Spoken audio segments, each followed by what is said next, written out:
안녕하세요. 새로운 가정을 꾸려 행복한 삶을 시작하는 30대 여성입니다. 저는 어릴 때 신데렐라 이야기를 가장 좋아했어요. 구박받았던 어린 시절 이야기부터 성장한 후 왕자님을 만나 행복하게 성에서 사는 이야기까지 그 모습이 꼭 저를 닮았거든요. 어릴 때 엄마를 먼저 하늘나라에 보낸 아빠는 새엄마를 데려왔습니다. 저보다 나이 어린 동생 둘을 데리고요. 어린 마음에 새엄마한테 예쁨 받고 싶어 노력했는데 한 식구가 될 수 없었어요. 어린 기억에도 저를 뺀 새엄마 아빠 그리고 새엄마가 데려온 두 동생들만 가족이었습니다. 너는 4학년이나 되었는데 아직도 설거지를 못하면 어떡하니? 애가 눈치가 있는 건지 없는 건지 지 밑에 동생들 어려서 뻥원이 저녁밥도 제대로 못 먹는 거 보면서도 도와줄 생각을 안 하지? 앞으로 밥 먹으면 밥값을 설거지가 어려운 것도 아니고 장갑 끼고 세제 묻혀 닦으면 되니 오늘부턴 설거지 네가 해라? 새엄마가 집에 들어온 건 제가 3학년이 끝날 무렵이었습니다. 그때는 그게 저에게 다정하게 구는 것도 아니었고 그렇다고 구박을 하거나 눈치를 주는 것도 아니었어요. 그냥 뻗어놓은 보릿자루처럼 있어도 그만, 없어도 그만이었죠. 새엄마가 달라진 건 제가 4학년이 되던 해부터였습니다. 10살도 넘었는데 할 줄 아는 집안일이 없다며 설거지를 하라 했어요. 아빠는 퇴근 시간이 늦으셔서 저희가 식사를 끝내고 잘 준비를 마치면 그때 돌아오셨습니다. 그래서 식사는 늘 새엄마와 저 그리고 동생들 둘까지 4명이서 먹었어요. 새엄마가 데려온 동생들은 저와 나이 차이가 났습니다. 저보다 5살, 7살이 어렸거든요. 지금 생각해보면 새엄마도 어린 나이였고 식사를 차리고 뒷정리까지 힘드셨을 것 같다는 조금의 동정심은 생깁니다. 그래도 친자식이었다면 그렇게 매일 설거지를 당연하게 시켰을까 하는 마음은 생겨요. 어머, 얘는? 엄마가 했는데 이렇게 설거지를 해? 안 해도 된다니까 꼭 저러네요. 당신이 애를 참 잘 키웠어요. 제가 동생들 보는 게 안쓰러워 보이는지 굳이 저렇게 설거지를 도와준다니까요. 덕분에 제가 마음이 편해. 뭐 하나라도 맛있는 거 해주고 싶은 거 있죠? 아빠가 일을 가지 않는 저녁, 그날도 설거지는 제 당번이었습니다. 아빠가 있어서 안 해도 될 거라는 기대는 애초에 하지 않았어요. 매일 저녁 설거지를 하며 혹시나 아빠가 있으면 안 해도 될까, 아빠한테 말할까, 머릿속으로 생각을 안 해본 것도 아니에요. 그런데 혹시나 내가 이렇게 설거지를 도와주면 새엄마가 나를 예뻐해주지 않을까, 그런 기대감이 있었습니다. 그건 제 바람이었지만요. 새엄마는 아빠에게 저를 칭찬하기 바빴어요. 어린아이가 속이 깊어 힘들지 말라고 집안일도 도와주는 착한 딸이 된 거죠. 동생들이 커가도 마찬가지였어요. 고등학교에 들어가 야단 자율학습을 하고 집에 돌아온 날은 식사를 하기도 전 쌓여있는 설거지를 우선 끝내야 했으니까요. 그리고 새엄마가 말하는 것처럼 새로운 반찬은 제 차지도 아니었습니다. 한창 자랄 나이에 더 먹고 싶어도 먹고 싶다는 말을 할 수 없었죠. 요즘엔 정말 시스템이 잘 되어 있네요. 교복 물려받기도 가능하고 사실 비싸게 맞춰 몇 년 입고 버리는 거 아깝죠. 맞추면 한 벌이지만 이렇게 물려 입으면 2벌도 챙길 수 있으니 훨씬 더 이득 아니에요. 지희가 정말 알뜰해요. 집 형편이 넉넉하지 않은 거 아니까 굳이 교복 맞추지 않아도 된다고 선배들 교복 물려받을 수 있다고 먼저 알아서 가져오더라고요. 어쩜 애가 이렇게 속이 깊은지 몰라요. 고등학교에 입학 배정을 받고 교복을 맞춰야 했습니다. 교복값이 20만 원대였어요. 말을 꺼내지도 못했고 어떻게 해야 하지 고민하고 있었죠. 그날 아빠가 퇴근하고 거실에서 새엄마와 하는 이야기를 들었습니다. 저 보란 듯 큰 소리로 이야기를 했거든요. 요즘엔 교복 물려입기가 가능하다 해 제가 교복을 물려받아 왔다고요. 저는 그런 시스템이 있는지도 몰랐어요. 그리고 성장기였는데 물려입는 게 달가웠을 리 없고요. 그런 제 마음을 당연히 알리 없는 새엄마는 아빠에게 칭찬하기 바빴습니다. 지희가 그랬어? 그래도 사춘기 여자인데 교복값 얼마나 한다고 새 것으로 맞춰주지? 한창 예민할 시기인데 이래저래 집안일 도와준다고 마음 쓰는 게 예쁘잖아. 알죠. 저도 왜 안 이쁘겠어요. 성아도 재아도 지연이 반이라도 닮았으면 좋겠는걸요. 저도 마음은 그래요. 교복 새 거 맞춰주고 싶죠.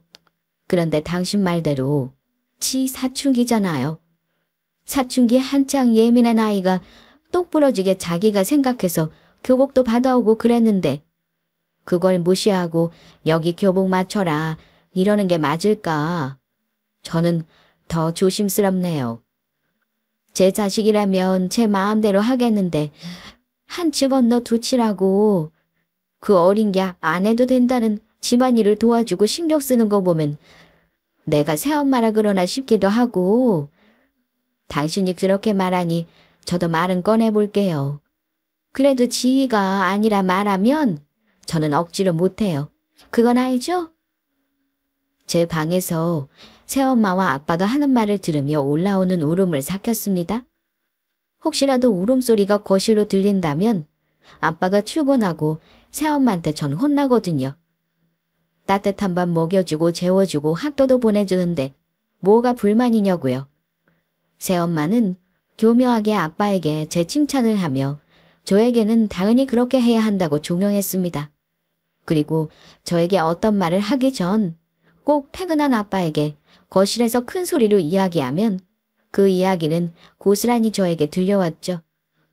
동생들은 어려서 잠을 잤는데 저는 한창 성장기고 학업 욕심에 밤늦게까지 공부하고 있어서 그 소리가 방문 너머로 다 들렸거든요. 제가 살았던 집이 방음이 좋았던 것도 아니고 목소리를 낮추고 이야기했다면 잘 들리지 않았을 거예요. 하지만 새엄마는 의도가 분명히 있었을 테니 저에 관한 이야기를 할 때면 제가 다 들을 수 있었습니다. 그리고 교복 이야기는 저에게 다시 묻지 않으셨죠. 해둘 생각도 없으니 묻지도 않으셨고 아빠는 새엄마가 하는 이야기를 다 믿어서 저에게 별도로 묻지 않으셨습니다. 아빠 좀 더 일찍 들어오면 안 돼? 아빠가 맨날 늦게 오니까 아빠랑 이야기할 시간도 없고 아빠가 보고 싶어서 혹시나 좀 더 일찍 올 수 있는 날이 있을까? 아빠에게 물어보는 거야. 다른 일 있는 건 아니야. 아빠도 우리 지희 보러 일찍 오고 싶지. 그런데 가족이 더 늘었잖아. 우리 5 식구가 잘 지내려면 아빠가 일을 많이 해야 해. 그리고 우리 지희 이제 빈집에 혼자 안 있어도 되고 새엄마지만 엄마도 있고 동생들도 있어서 걱정 없이 일할 수 있어. 엄마처럼 쉽게 다가가기는 어렵겠지만 너를 위해 애쓰고 있는 사람이야. 마음 열고 잘 지냈으면 해. 아빠 마음 알지? 새엄마가 저희 집에 오고 6개월 정도 지나 설거지가 제 일이 되었을 무렵 아빠에게 조용히 말을 꺼낸 적이 있어요. 지금 생각해도 제가 신기했던 게 아빠가 보고 싶었지만 아빠에게 새엄마의 이야기를 모두 전할 수 없었습니다. 아빠는 제 편이 되어줄 수 없을 것 같았거든요. 그냥 아빠가 좀 더 일찍 집에 돌아온다면 새엄마가 저에게 하는 말들을 안 들을 수 있다는 것 하나만으로 아빠가 보고 싶었어요. 도둑이 제 말 저린다고. 저도 모르게 다른 일이 있어서 아빠가 보고 싶은 건 아니라고 핑계를 대고 있었죠. 제 이야기를 들은 아빠는 저를 사랑스럽게 쳐다봤어요. 아직도 그 눈빛이 기억에 남습니다. 하지만 식구가 더 늘어 5 식구가 굶지 않고 살려면 늦게까지 일해야 한다 하셨죠. 다행인 건 빈집에 저 혼자 남아있는 게 아니라 하셨습니다. 새엄마지만 저를 보살펴줄 어른이 있고 저와 함께 놀 동생들이 있으니 걱정 없다고 하셨어요. 아빠의 이야기를 듣는데 아빠에게 이미 엄마의 자리는 새엄마가 차지하고 있다는 걸 느낄 수 있었습니다. 제가 어떻게 하지 못하겠다는 생각을 하며 저는 그때부터 학업에 집중했던 것 같아요. 제가 할 수 있는 건 아무것도 없으니 제가 제 편이 되려면 멍청하면 안 되겠다고 저도 모르게 생각했습니다. 지희야, 성화제야 공부 오늘부터 네가 봐줘라. 전교 1등이면 웬만한 과외 선생님보다 네가 나은 거 아니야? 혼자서 공부 잘해서 아빠한테 이쁨 받지 말고 네 동생들도 네가 챙겨. 매일 1시간씩 별도로 공부 봐주고 주별로 애들 진도 얼마만큼 나갔는지 어디가 부족한지 다 알려주고. 너는 꼭 이런 말을 내가 해야 하니? 미리 알아서 애들 챙기고 그랬으면 얼마나 좋아. 이 집 애가 지만 잘났지. 이래서 남의 자식 키워봤다 소용없다는 거야.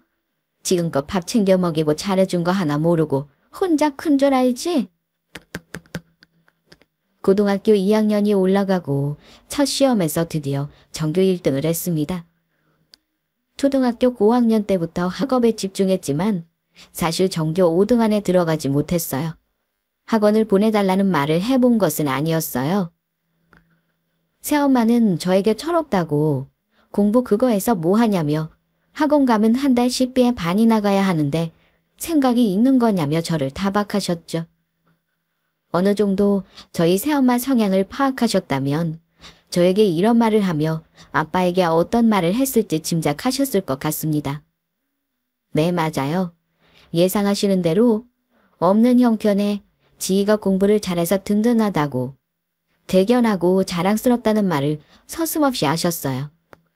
아무런 도움 없이 혼자서 그 정도 할 정도면 지 앞가림은 잘하겠다고요. 그래서 전 고등학교 선생님들 사이에서 찐득이라는 별명이 있었습니다. 제가 물어보고 의지할 사람은 학교 선생님밖에 없었거든요. 모르는 게 생기면 그 과목 선생님을 붙들고 늘어졌어요. 쉬는 시간에 달려가고 학교 끝나고 남아서 교무실에서 한 발자국도 나가지 않고 이해될 때까지 풀고 묻고 반복했거든요. 그 결과 드디어 2학년 첫 시험에서 전교 1등을 한 거죠. 학교에서 제 입지는 탄탄해졌고 선생님도 정말 좋아하셨어요. 감사해도 노력한 대가를 톡톡히 치른다며 칭찬해 주셨습니다. 그리고 다른 아이들처럼 학원을 다녀 성적이 좋은 게 아니라고 학교 선생님 도움으로 전교 1등을 해서 선생님들 자부심도 상당하셨어요. 집에서 찬밥 신세였던 전 학교에서 제 존재감을 확인하며 서글픈 학창시절을 보냈죠. 그런 저의 노력을 알리 없는 새엄마는 저에게 독한 년이라 했습니다. 없는 형편에 전교 1등을 한 제가 독하대요. 아빠에게 말할 땐 자랑스러운 딸이지만 저와 있을 땐 혼자만 잘 살려고 애쓰는 독한 애였던 거죠. 고2부터 본격적으로 대학 입학 시험을 준비하며 고3 땐 올인할 생각을 했어요. 그런 저에게 새엄마는 동생들 공부를 봐주라고 했습니다. 제일 잘 나가는 공짜 과외? 여기서 받을 수 있으니 이렇게 집안 살림에 보탬이 되라고요. 지희야, 고맙다. 아빠, 열심히 산 보람이 있어. 나중에 하늘나라에 간 네 엄마 볼 면목이 있겠어. 네가 이렇게 공부도 잘하고 동생들 학업 뒤처지지 않게 신경도 써주고 아빠 정말 다른 사람 하나도 부럽지 않구나. 요즘 공부 잘하는 애들 인성 나쁘다고 TV에서 하도 난리쳐서 아빤 그런 것도 걱정이었거든. 내 딸 어디 가도 자랑스러워. 정말 고맙다. 고마워. 힘든 순간마다 버틸 수 있던 건 아빠의 말 한마디 덕분이었습니다. 새엄마가 요즘 말하는 가스라이팅처럼 아빠에게 세뇌하듯 했던 다양한 말들도 싫었지만 그렇게 할 수밖에 없었어요. 표현은 못해도 아빠가 저를 얼마나 사랑하고 관심을 갖고 있는지 알 수 있었으니까요. 그렇게 저에게 새엄마 몰래 10,000원, 30,000원씩 쥐어주며 다독여주는 아빠의 마음을 저버릴 수 없었습니다. 그렇게 전 고2부터 동생들이 고등학교를 졸업하고 대학에 들어갈 때까지 공부를 봐줘야 했어요. 제 공부 시간이 줄어든 만큼 저는 당연히 잠시간을 줄여야 했습니다. 바보 같은 생각인데 동생들 공부를 봐주면서 나름 뿌듯한 생각도 잠시 했어요. 새엄마는 저를 구박하고 못마땅해 하셨지만 저는 공부를 잘하고 정말 새엄마가 인정하지 않아도 어디서든 칭찬받는 모범생이었거든요. 그걸 아시니 동생들 공부도 봐주라 하셨을 테지만요. 지희야, 너 애들 공부는 제대로 봐주는 거 맞아? 어떻게 너는 전교 1등인데 성화 제한은 전교 30위권 안으로 들어오질 못하니? 너 대충 시간만 때우는 거 아니야? 네가 공부했던 비법들을 알려줘야 할 거 아니야. 나이 차이도 있어서 경쟁이 되는 것도 아니고 대체 뭐야? 제대로 해주는 거 맞아?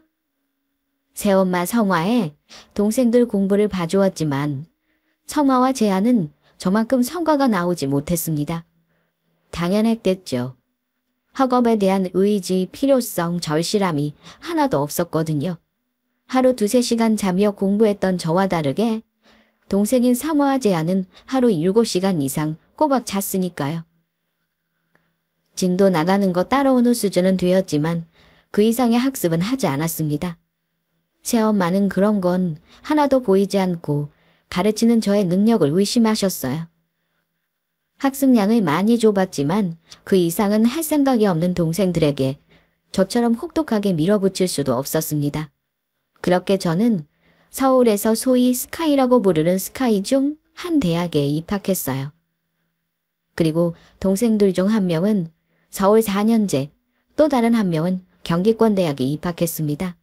그렇게 성인이 되었지만 여전히 전 집에서 이렇다 할 대우를 받지 못했어요. 오히려 가장 역할까지 도맡아야 했죠. 여보, 지혜가 월급 받았다고 이젠 생활비를 보태겠다네요. 얼마나 예쁜지 몰라요. 언제 이렇게 컸는지 새엄마라고 곁은 주지 않아도 장녀답게 든든하게 집안 살림에 보탬이 되니 너무 예뻐요. 세월이 좀 더 흐르면 전 엄마로 받아주겠죠? 서운하긴 해도 꼭 말이다가 아니라고 생각해요. 그렇지 않고서야 이렇게 지 동생도 챙기고 생활비도 보태고 그러지 않을 테니까요. 그렇죠? 그럼 그렇고 말고 꼭 말이 다가 아니지. 지희 그게 죽은 지 엄마 닮아서 말 한마디가 무거운 애야. 그만큼 책임감 있는 아이고 잘 커져서 고마울 따름이지. 당신도 그동안 수고 많았어. 자기 자식 아닌데 사랑으로 감싸고 보살펴주는 거 쉬운 거 아닌데 내 당신 수고 모르는 거 아니야. 고마워. 대학을 졸업하고 첫 직장에서 월급을 탄 날. 모든 자식들이 그렇듯 저 역시도 선물을 사 새엄마와 아빠 그리고 동생에게 나눠줬어요. 저에게 찬바람이 쌩쌩 부는 새엄마였지만 역시 돈의 힘은 무섭더라고요. 자라면서 저에게 10원 한 장 쓰는 것도 아까워했던 모습은 온데간데 없었으니까요. 거기에서 한 발 더 나아가 아빠가 퇴근해 오시니 앞으로 제가 생활비를 보탠다는 말을 했다며 제 칭찬하기 바빴습니다. 어이가 없었어요. 저는 그런 소리를 한 적 없거든요. 물론 저도 벌고 있으니 어느 정도 아빠에게 드릴 생각은 했습니다. 그게 아빠가 아빠 몫으로 사용하시던 다시 새엄마에게 주시던 그건 제 알바가 아니라고 생각했고요. 그냥 아빠에게 보답을 하고 싶었을 뿐 새엄마에겐 한마디도 하지 않았거든요. 그런데 저보다 발빠르게 새엄마가 아빠에게 말하면서 제가 아빠에게 주려던 몫을 새엄마가 가로챘던 거죠. 그리고 그간 저를 보살펴주고 신경 쓰지 않았으면서 그 공까지 가로챘고요. 고등학교 들어가 전교 1등을 한 고2 이후론 식사도 제가 차려야 했습니다. 그렇게 학원 안 다녀도 공부 잘하면 집안일도 더 하라 하셨죠. 그냥 전 주는 거 없이도 악착같이 버티는 애. 새엄마 자식들은 챙기고 또 챙겨도 안쓰럽게 저를 넘지 못하는 애. 이렇게 구분하셨으니까요. 아빠, 제가 결혼하고 싶은 사람이에요. 같은 회사 사람이에요. 구선은 다른데 합쳐해야 하는 일들이 많아 친해지고 연애하다 결혼을 약속했어요. 성품이 한결같아요. 아빠, 언제 시간 괜찮아요? 그 사람이 아빠한테 인사하러 오고 싶대요. 얘는 회사 입사한 지 얼마나 되었다고 벌써 결혼한다고 그러니? 네 아빠 서운하게. 연애도 오래 하고 이 사람 저 사람 만나봐야지. 요즘은 결혼 늦게 하려고 애쓴다는데 너는 뭐가 아쉬워? 아직 30도 안 되었는데 이렇게 결혼한다고 해? 나도 서운하다 얘. 안 그래요 여보? 회사 들어가고 3년 정도 지났어요. 다니는 회사가 제법 규모 있고 이름만 들어도 알 정도로 유명한 곳이라 내부의 법무팀이 별도로 존재했어요. 보통 작은 회사는 법 관련 문제가 생기면 변호사를 찾아다니며 일 처리를 하는데 저희처럼 큰 회사는 자체 법무팀이 존재하고 있거든요. 어떤 일을 처리하기 전 혹시 문제가 생길 법 관련 문제들을 사전에 차단하는 일을 주로 담당하죠. 물론 법 관련된 소송이나 다양한 문제들이 생기면 팀을 꾸려 체계적인 일을 진행하고요. 제가 있는 부서가 법무팀과 함께 일하는 경우가 많았습니다. 지금 남편이 같은 부서가 아니었지만 자주 부딪히고 협업을 위해 회식을 자주 갔다 보니 안면을 치고 친해지게 되었죠. 여러 사람과 일을 하지만 모든 사람과 합이 잘 맞는 건 아니잖아요. 그중 손발이 척척 맞는 사람들이 몇 있었는데 그중 하나가 지금의 남편이었어요. 그래서 프로젝트를 맡으면 알게 모르게 남편과 저는 서로를 찾게 되고 의지하면서 서로에게 마음이 간 거죠. 그렇게 연인이 되고 결혼 약속까지 하게 되었습니다. 예비 남편이 인사드리러 오고 싶다 해서 어떤 일을 하는지 어떻게 만나게 되었는지 간단하게 알려드렸어요. 그리고 인사드리러 온다고 이야기하는데 아빠가 말을 꺼내기도 전 새엄마는 서운한 티를 팍팍 내셨습니다. 친구들 보면 딸들이 일하면서 만난 곳도 함께 데려가고 여행도 다니고 친구처럼 불어서 나도 우리 집 회사 생활 적응하면 그렇게 추억 쌓는가 싶었는데 이렇게 대뜸 결혼한다고 하니 나는 서운해요. 여보, 당신은 왜 말이 없어요? 당신도 서운해서 그렇죠? 요즘 누가 30 전에 결혼을 한다고 연애 더 하고 천천히 가도 된다고 해요. 뭐 하는 사람인지도 모르잖아요. 그래 지희야. 아빠도 좀 서운하다. 이렇게 빨리 결혼한다 생각하지 않았는데 말이야. 물론 네가 선택한 사람이니 듬직하겠지.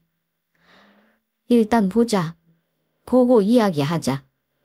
새엄마는 다른 딸들처럼 저도 사회생활에 적응하고 마음 여유가 생기면 함께 여행도 갈 거라 생각하셨대요. 멀어서 여행을 가기 힘들면 같이 맛있는 것도 사 먹고 시간을 보낸다 생각했는데 대뜸 결혼한다는 소리가 마치 폭탄을 던져버린 것처럼 느껴지신다 말씀하셨어요. 저는 속으로 헛웃음이 났습니다. 그렇게 친밀한 사이였던가 싶었던 거죠. 진짜 신데렐라 이야기에 나오는 온갖 구박은 다 하셔놓고 이제와 바라시는 게 너무 많다 생각했습니다. 그 시간 동안 이를 악물고 버텨온 이유가 보란듯이 성공해 빨리 좋은 사람 만나 결혼하고 싶었던 건데 그걸 모르는 새엄마는 여간 서운하다는 티를 내셨어요. 제가 빨리 결혼하고 싶었어도 지금의 남편처럼 좋은 사람을 만나지 못했다면 아직도 싱글이겠죠. 버는 돈 반을 생활비에 보태며 살았을 거고요. 왜 서운하다고 계속 말하는지 새엄마의 검은 속내를 아니 저는 더 빨리 남편을 소개해드리고 결혼 날짜도 빠르게 잡고 싶었습니다. 안녕하세요 아버님 어머님. 저는 박지환입니다. 지희보다 5살이 많아요. 같은 회사 법무팀 소속이고요. 지희 씨와 결혼하고 싶습니다. 법무팀. 법무팀이면 변호사예요? 변호사는 변호사 사무실에 다니는 거 아니고 회사도 있어요. 지희야, 그래? 맞아? 회사에도 변호사가 다닐 수 있는 거야? 남편이 인사를 오고 회사 법무팀 소속이라고 하는 일을 말하더라고요. 같은 회사라는 말은 했어도 변호사라는 건 이야기 안 했거든요. 새엄마 눈이 커졌어요. 지금 남편이 하는 말이 진짜냐며 반문했죠. 변호사는 로펌이나 그런 거 다니는 거지 대기업에도 있냐면서 정말 TV에서 보던 것처럼 그런 거냐며 저에게 확인 제대로 했냐고 재차 물으셨습니다. 남편 보기 민망할 정도로요. 처음엔 잘 모르셔서 그럴 수 있다 생각했는데 여러 번 확인하는 과정에서 느낄 수 있었어요. 아, 시세 마시는구나 하는 걸 말입니다. 어떻게든 아니라는 소리를 듣고 싶어 하시는 것 같았어요. 남편을 깎아내리고 싶은데 남편 역시 이름만 대면 알 법한 로스쿨 출신으로 너무나 신분이 분명하니 뭐라고 말할 수 없었죠. 새엄마는 마음에 안 들어하는 눈치셨지만 아빠는 오히려 마음에 들어 하셨어요. 제가 어린 나이에 결혼한다 해서 서운했는데 이렇게 직업 판단하고 똑 부러지는 사위라면 환영한다며 오히려 기뻐하셨습니다. 그렇게 결혼은 진행되었어요. 그리고 상견례 날이 되었습니다. 아흐흐, 만나서 반갑습니다. 이렇게 예쁜 따님 며느리로 보내주셔서 너무 감사해요. 지환이에게 이야기 들었어요. 따님 일찍 결혼해서 많이 서운해 하신다고요?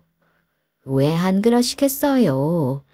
저는 이렇게 예쁜 딸이 하나 더 생겨 기분 좋은데 부모님들은 서운하시겠죠.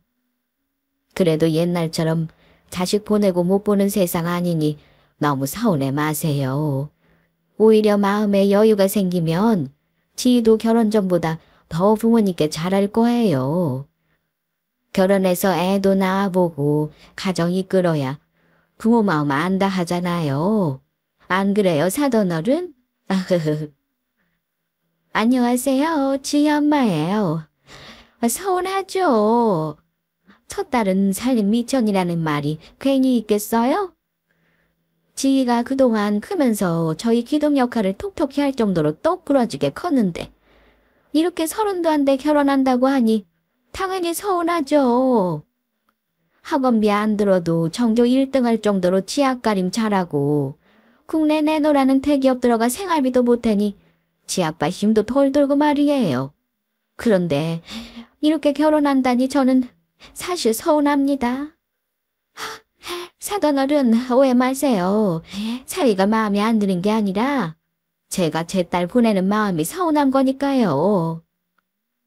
상견례 날 새엄마는 저를 결혼시키는 게 못 믿었다는 티를 팍팍 내셨어요.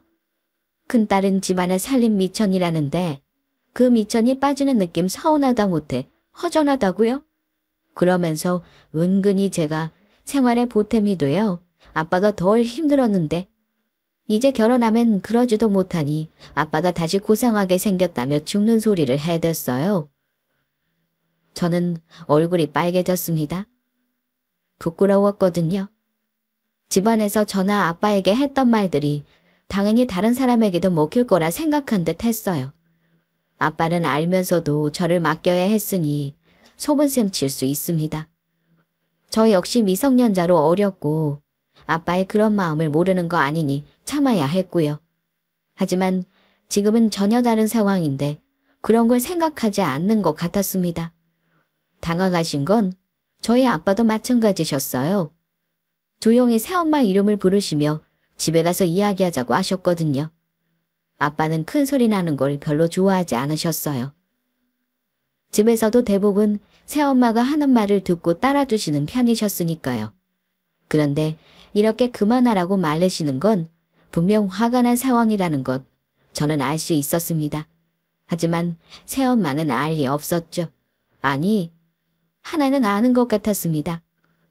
당신이 어떤 말을 하더라도 아빠가 상견례 자리에서 절 생각해 언성을 높이거나 분위기를 흐트러뜨릴 일 없다는 건 말이에요.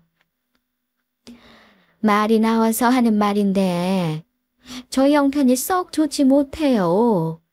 개천에서 욕난다고 저희 집에서 욕난 케이스가 지희죠.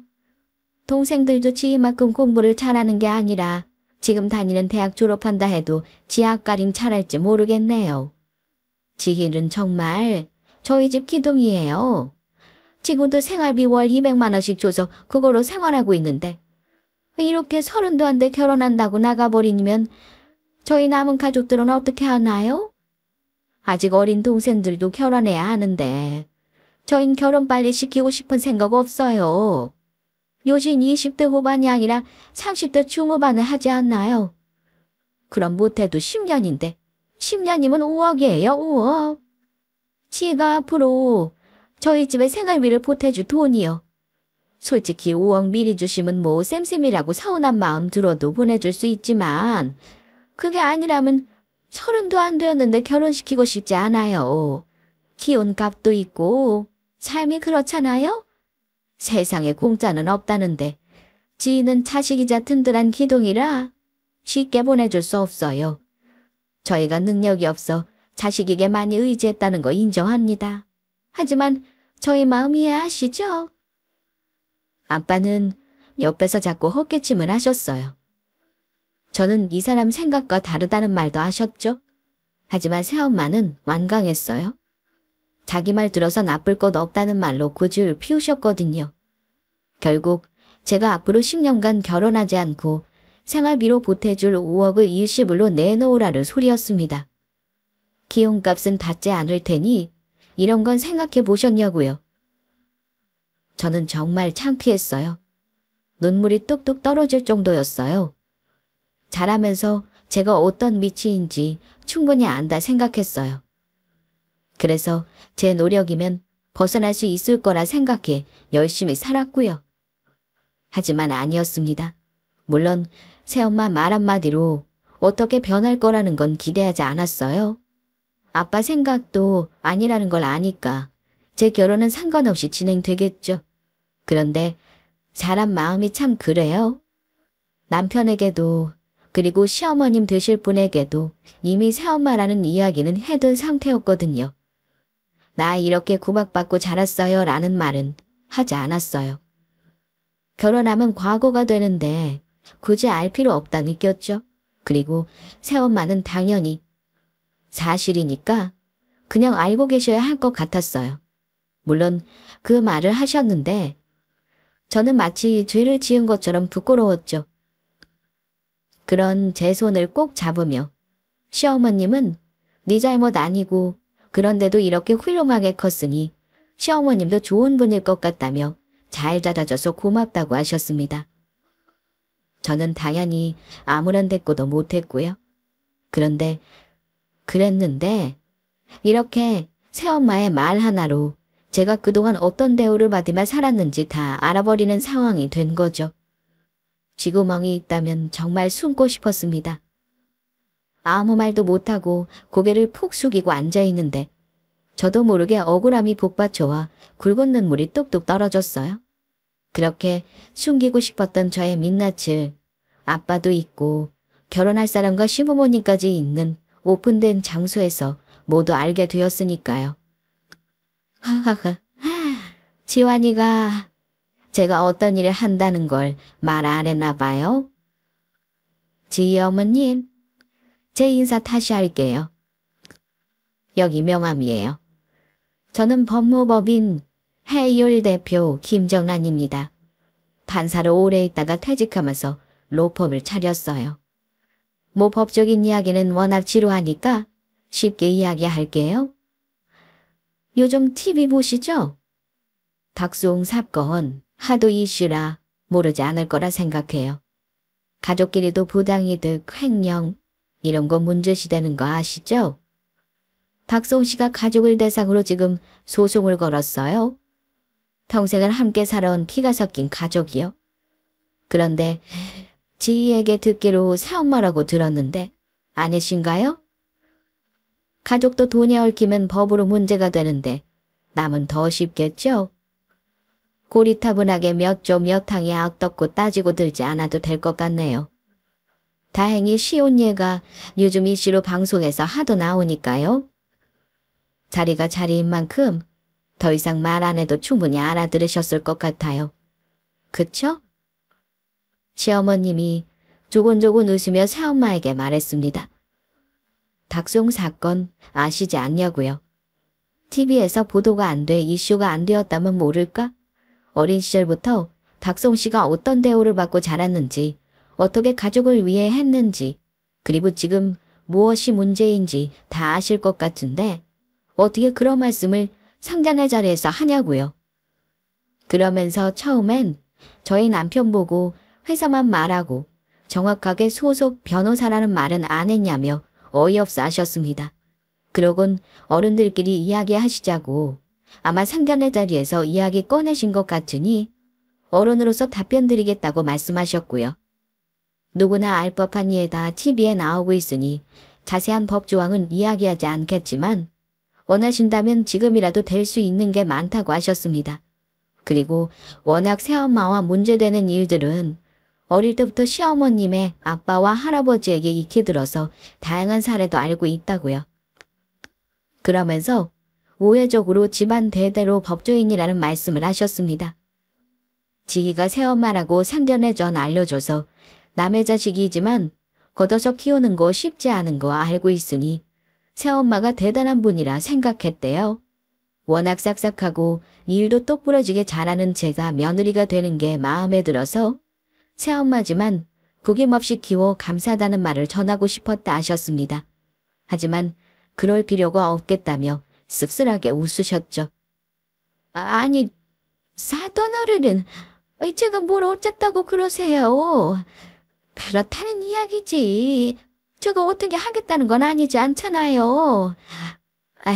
그리고 지가 잘 큰 거 맞죠? 그래도 10살 때부터 제가 키웠는데 아무리 아이가 똑똑해도 혼자 힘으로 크나요? 제가 돌보고 부족하지 않게 신경 썼으니 사돈어른 보시기에도 고객스럽게 큰 거죠. 오늘 이야기는 못 들으신 걸로 아세요. 지가 정말 지 아까르만 하는 똑부러지게 하네요. 새엄마는 언제 그랬나 싶게 말을 싹 바꾸었습니다. 진짜 무릎 꿇고 빌지 않았을 뿐 머리를 숙이며 손이 발이 되도록 열심히 핑계를 대며 싹싹 빌었거든요. 그렇게 상견례 자리도 다행히 큰 문제 없이 마무리가 되었고요. 시어머님은 상견례가 끝나고 며칠 뒤 남편 모르게 저를 조용히 부르셨습니다. 그리고 제 손을 붙잡아 주셨어요. 그동안 어떻게 살았냐고요? 새엄마가 그런 말을 눈 하나 깜짝하지 않고 말하는데 저를 어떻게 생각하는지 눈에 보였대요. 그냥 제 모든 게 안쓰러웠다 하시네요. 저에게 보였던 그런 모습들이 얼마나 노력하고 애써서 제 것으로 만들었을지 집에 있는 어른 하나도 제 편이 아니어서 이 악물고 살았겠구나. 저를 토닥여 주시는데 저도 모르게 엉엉 울고 말았습니다. 이제는 시어머님 아니고 엄마로 생각하고 살아보자고 하셨어요. 저는 너무 감사하고 그동안 아빠에게도 말하지 못했던 가슴의 응어리가 풀어지는 것 같았습니다. 여보, 우리 이혼하자. 그동안 지 키워줘서 고마워. 그만큼 성화도 재아도 힘들지 않고 컸으니 당신도 손해는 아니라고 생각해.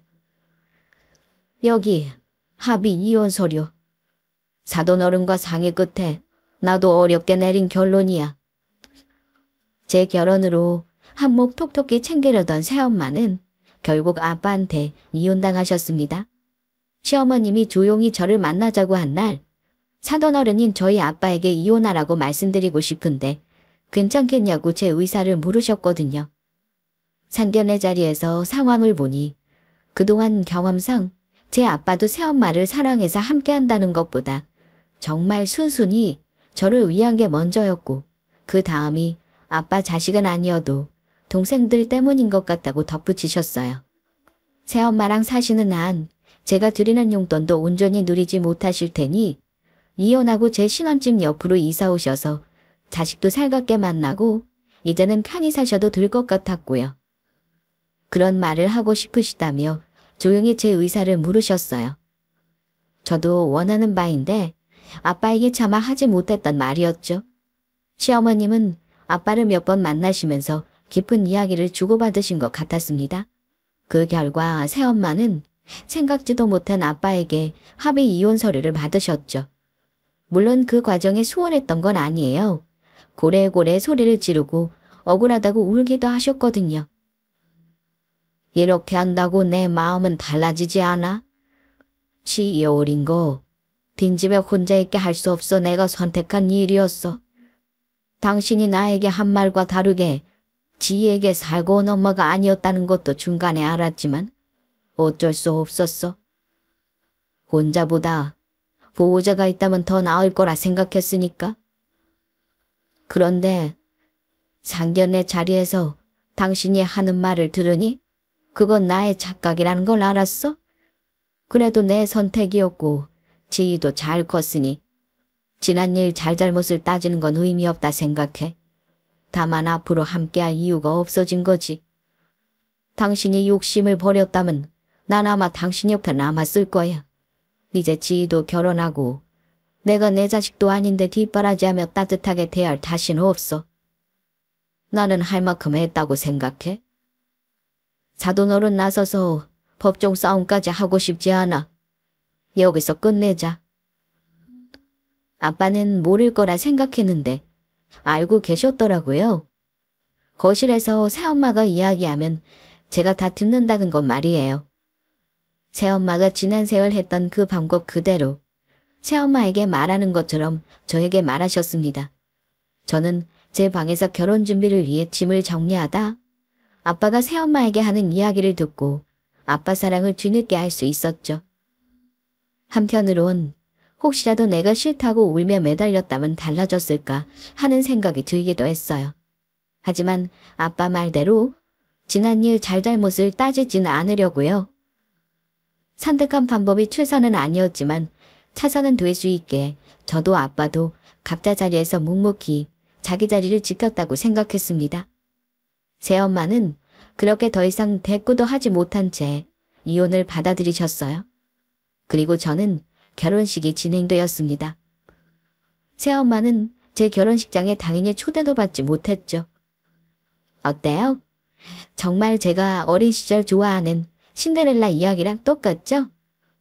결혼식 전 저와 아빠는 집을 나왔거든요. 저는 신혼집으로 이사를 하고 아빠도 저희 집 옆으로 깔끔한 투룸으로 이사했어요. 평소 아빠가 반려견을 키우고 싶어 하셨는데 새엄마 반대로 시도도 못했어요. 혼자 살면 적적할까 걱정스러워 혹시 하고 싶은 게 있냐 물었더니 강아지 한 마리를 키우고 싶다고 하시더라고요. 그렇게 저와 아빠는 또 다른 가족의 품에서 요즘 행복하게 지내고 있습니다. 그리고 한 가지 배웠어요. 서로를 생각해 마음으로 감추고 감당했던 지난 일들이 배려가 아니라 상처가 될 수 있다는 것 말이에요. 저도 아빠도 이렇게 하면 괜찮다고 새엄마를 감당했던 게 결국 돌고 돌아 좋은 방법이 아니라는 걸 알았으니까요. 앞으로 아빠도 저도 속마음 터놓고 솔직해지기로 했습니다. 지금은 아빠도 많이 편해지셨는지 빨리 결혼하면 서운할 줄 알았는데 든든한 아들 하나 더 생기고 말 못할 사돈 친구 생겼다며 좋아하세요. 저 역시도 좋은 사람을 만나 이제 진짜 가족이 생겨 행복합니다. 여러분도 많이 행복하셨으면 하는 바람으로 제 행복 바이러스 전할게요. 긴 사연 끝까지 들어주셔서 감사합니다.